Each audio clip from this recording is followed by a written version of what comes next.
Good afternoon, sir. I am Nicole M. Santos from BSN 1-2. So for today, I will going to perform a written demonstration on the musculoskeletal system of the patient. But before I start po, let me show the materials that I will be needed po. First, alcohol, my gloves, tape measure, and of course, notepad for taking down notes. So sir, shall I start po? Coming. Good afternoon po, ma'am. I am Nicole M. Santos po, a student nurse from Wesleyan University, Philippines, and I am in charge to take care of you po starting 1 p.m. to 8 p.m. po. So, for safety purposes po, ma'am, may I hold your hand as I check your ID bag po. So, please state your name, age, and then the birthday. Ano po? Angeline Cordova, May 26, 2003, 18 years old. Okay, ma'am, thank you po. So, I am here today, ma'am, to assess or to get some tests regarding in your musculoskeletal system. And I am asking for your consent po because I may touch, inspect, palpate some area of your body. It would be okay with you po, ma'am? Okay.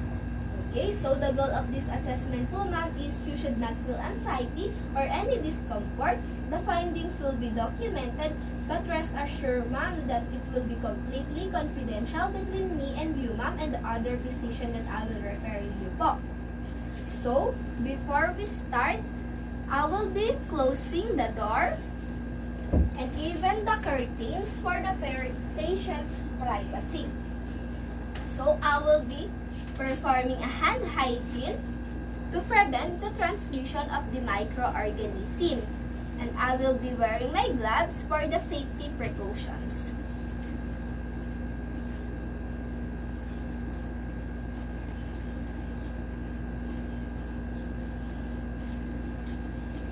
Alright, so before we start po, ma'am, in the physical assessment, I will be asking some question po. Okay, do you have any past history of muscle pain? Wala po.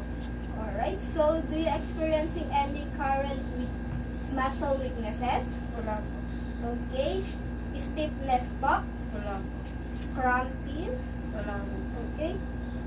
Oh, swelling po? Wala po.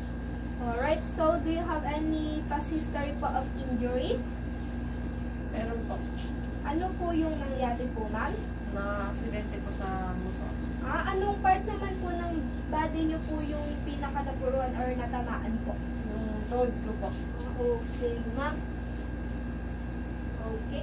I will be noted na lang po, ma'am. Alright, so, now we can now proceed to the inspection for the muscle for its size.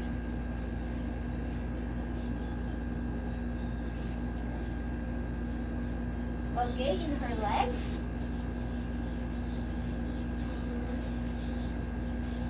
In her calf. Okay, upon inspection, the patients appear that has a equal body size, specifically in her arms, legs, and then the calf. And both sides are symmetrically to each other, and I haven't seen any contraction or shortening of her muscle and tendons, which is normal. So now we can proceed to the muscle for tremors. So ma'am, I am asking po to please hold your arms out po in front of your body po. Okay. So, I haven't seen any tremors on her muscles, which is good. So, we can now proceed to the assessing the strength of the muscle by letting my patient to hold my fingers and squeeze it as hard as she can. Okay. Alright. So, the next procedure po to the assessing your strength of the muscle is please put your arms po like this, and I will push my patient's arms against her, and she's trying to resist it while I am attempting to push it. Alright, so now we can now proceed to the assessment for the sternocleidomastoid. I will be placing my one hand on your face and try to resist po, ma'am. Okay? Okay? Try to resist po. Okay? Try to resist. Alright. So, now for the trapezius muscle, please shrug your shoulder po, ma'am, as I apply some force or strength. Alright. So, for the deltoid, please put your arms like this po and try to resist when I push it down. Okay, that's nice.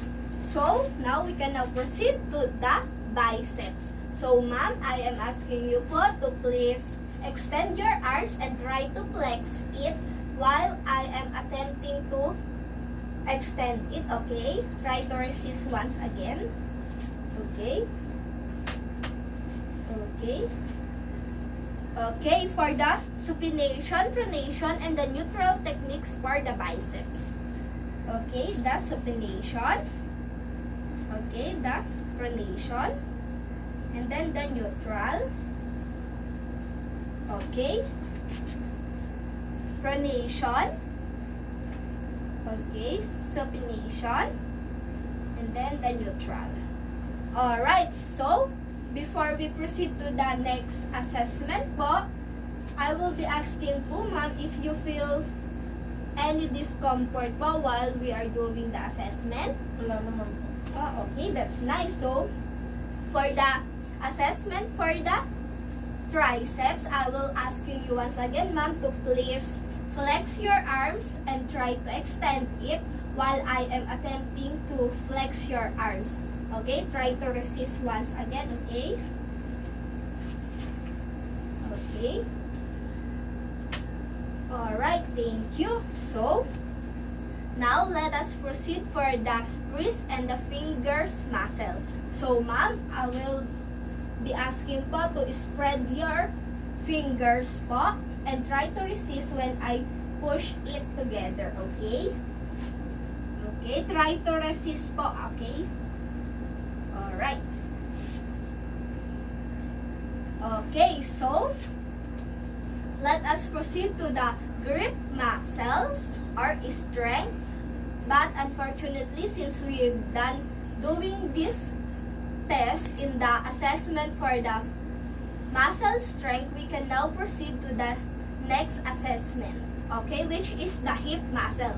So, I am asking you po, ma'am, to please lay down po in the supine position for me to be able to do some tests. Okay, ma'am. Okay.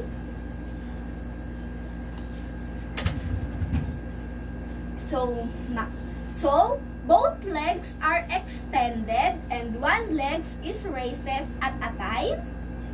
Okay? And try to resist, ma'am, when I push it down. Okay? Okay, other side. Okay, when I push it down, I am looking for the abnormalities such as muscle locking, but so far, I haven't seen such of that, which is good. So, next is for the hip abduction. I will be placing my hands on the lateral surface of the patient's knee. And ma'am, try to spread your legs apart as a resistance to my head. Okay? Okay, so for the hip abduction, I will be placing my hands between of her knees and try to bring your legs together, ma'am, as a resistance to my hand, okay? Alright, so for the hamstring, the patient will still in the supine position and I will trying to straighten her knee.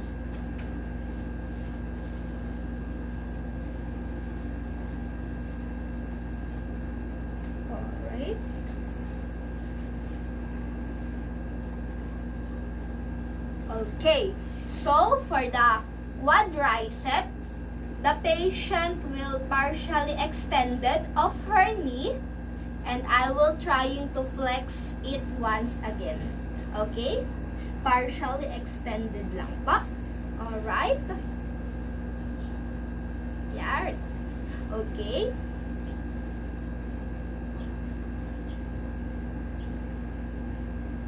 Okay.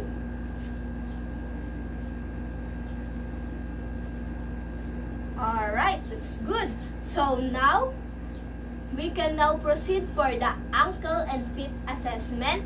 So, ma'am, I will asking you po to please resist when I dorsiflex and plantar flex of your feet. Okay, ma'am? Okay, please bend your knees po. Okay, for the dorsiflex po, ma'am, try to resist po, okay? Okay. Okay. Okay, for the plantar flex po. Alright, so this would be the end of the assessment for the muscle. I can conclude that all the findings will be normal because the patient can able to resist the pressure or the force that I've applied in the whole assessment in the muscle. So, now we can now proceed to the bone assessment. So, I will be inspection for the skeletal structure if there are any abnormalities such as bone deformity. So, ma'am, I am asking you po to please stand up po for a while. Alright.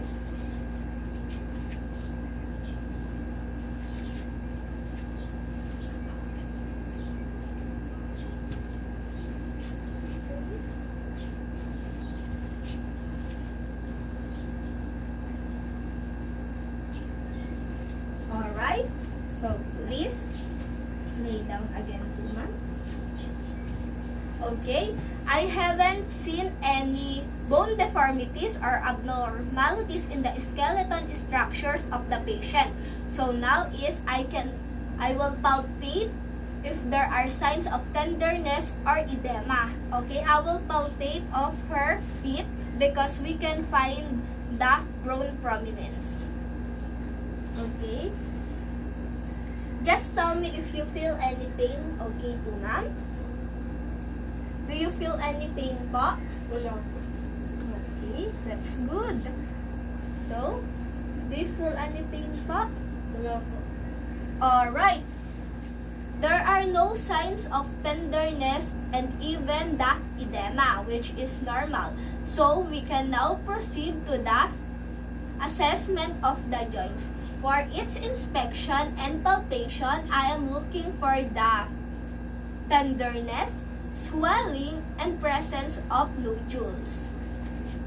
So, I will be palpating your knee po. Just tell me again, ma'am, if you feel any pain po, ah. Do you feel any pain po? Nothing. Alright, that's good. Do you feel any pain po? Nothing pa rin. Alright. So, there are no presence of nodules and even the tenderness and swelling of the joint of the patients. So, now we can now proceed for the assessment for the range of motion. So, ma'am, in this part po, I am asking you po to please sit down. Okay, here po, ma'am.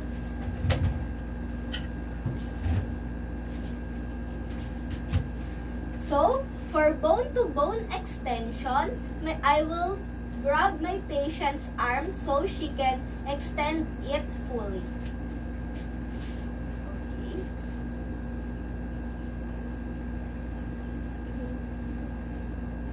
Alright. Okay. For the flexion, my patient's arm will be flexed fully.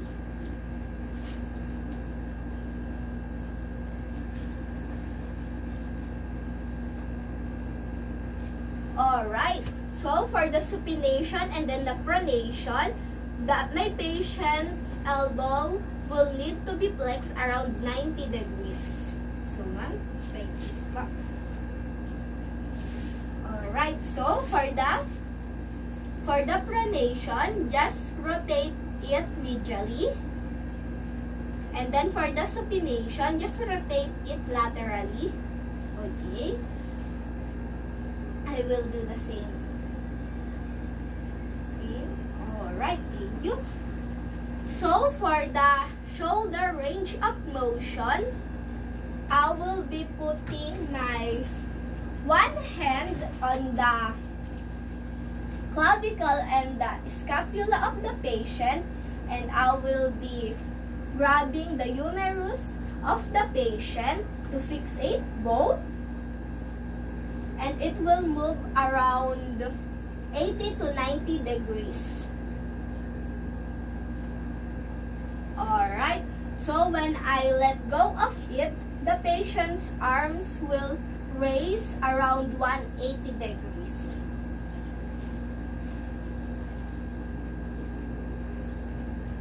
Alright, so for the knee and hips range of motion, again ma'am, I will be asking po if you please lay down in a supine position po. So, ma'am, try to bring your bent knees on your chest as far as possible po. Okay, the other one. Alright, so for the hip range of motion, for the hip adduction, ma'am, I am asking you po to please bring your, I will asking you po because I will lifting one of your legs and try to cross it for the hip adduction, okay? And the other side, yun po. Okay, for the hip abduction, my patient will bring her legs as far as possible off to the bed. So, yes. Okay, the others. Alright, thank you po. So, that's all for the assessment for the musculoskeletal system. So, please sit down too, ma'am. So,